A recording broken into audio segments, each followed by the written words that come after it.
तो hello YouTube family, कैसे हो सभी? अच्छे ही होगे तो अच्छा ही रहना। आज मैं फिर से एक न्यू स्टोरी लाया हूँ। अगर आप लोगों को थोड़ा भी अच्छा लगा तो प्लीज़ लाइक कर देना और मुझे कमेंट में बताना। पार्ट 2 बनाने के लिए मैं पार्ट 2 भी बनाऊँगा, ठीक है? और जितने भी नए हैं बंदे मेरे चैनल पर आए हैं वो लाइक एंड सब्सक्राइब कर दे। ऐसे ही आप लोग सपोर्ट करो।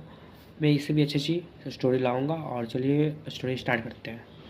एक लड़की डरी हुई थी और सड़कों पर भागी चली जा रही थी, साथ में बोलती भी जा रही थी, अब मैं क्या करूं, घर से तो भाग आई, लेकिन अब मैं दिल्ली कैसे जाऊंगी?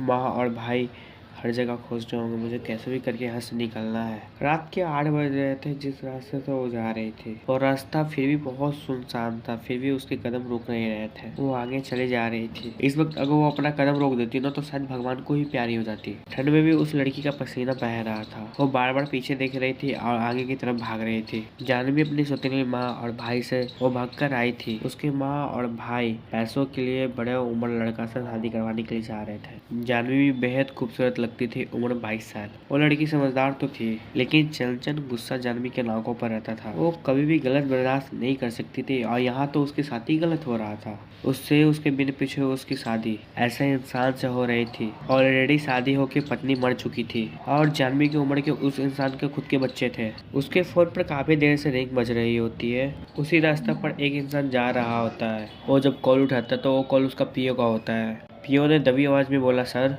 हमने मिस्टर मेहता वाली डील ट्राई कर ली है, इसीलिए उन्होंने पार्टी में इनवाइट किया है। तभी बीच में वो अपनी पीओ को बोला कड़क आवाज में, पार्टी के अलावा भी मेरे पास कुछ करने का और है। कल मैं दिल्ली आ रहा हूँ, मुझे पूरा स्टाफ का लिस्ट और मिस्टर मेहरा की प्रोजेक्ट का डिटेल मुझे अपने टेबल पर चाहिए। इतना कहकर वो अपना कॉल काट देता है। पीओ अपना फ़ोन देके कहा, अजीब आदमी, कभी किसी का सुनता ही नहीं। और अपना हाथ जोड़ के ऊपर की तरफ देखते हुए कहा, हे भगवान, हमारे बॉस के जीवन में जल्दी से एक लड़की भेज दीजिए जिनके सामने मेरे सर का थोड़ा भी ना चले। उन्हें भी तो पता चले जब किसी के सामने थोड़ा भी नहीं चलता तो अफसोस तो लगता है। आज शायद पीओ की जीभ पे सरस्वती माता आके बैठ गई थी, जिसके कारण उसकी कही हुई बातों सच होने वाली थी। और जो इंसान से पीओ डर रहा था वो इंसान कोई और नहीं, इंडिया का बिजनेसमैन रेहान होता है। उसे कोई भी गलती पसंद नहीं थी। लाखों लड़कियां उसे पसंद करती है, उसे अपना प्रिंस मानती है, लेकिन इस प्रिंस को लड़कियों में कोई इंटरेस्ट नहीं है। लड़कियों से बहुत नफरत करता है। अचानक से रेहान अपना गाड़ी के ब्रेक मारता है और सामने देखता है। उसके सामने एक लड़की दिखाई देती है। उस लड़की के चेहरे पर डर साफ साफ दिखाई देता है। रेहान गुस्से से निकल के बोलता है, क्या तुम पागल हो? मेरी गाड़ी मिली थी तुम्हें मरने के लिए। ओ, मेरे पीछे कुछ आदमी पड़े, प्लीज बचा लीजिए, प्लीज बचा लीजिए। जानवी बार बार पीछे देख रही थी और रेहान से मदद मांगने की उम्मीद कर रही थी। कमाल है, जान ना पहचान, गाड़ी के सीधे आगे। तुम कौन हो? रेहान ने पूछा जानवी से। जानवी ने एकदम ककबाते हुए बोला, जी जी, मेरा जानवी नाम है। मेरे पीछे कुछ नहीं, बहुत सारे आदमी पड़े हैं।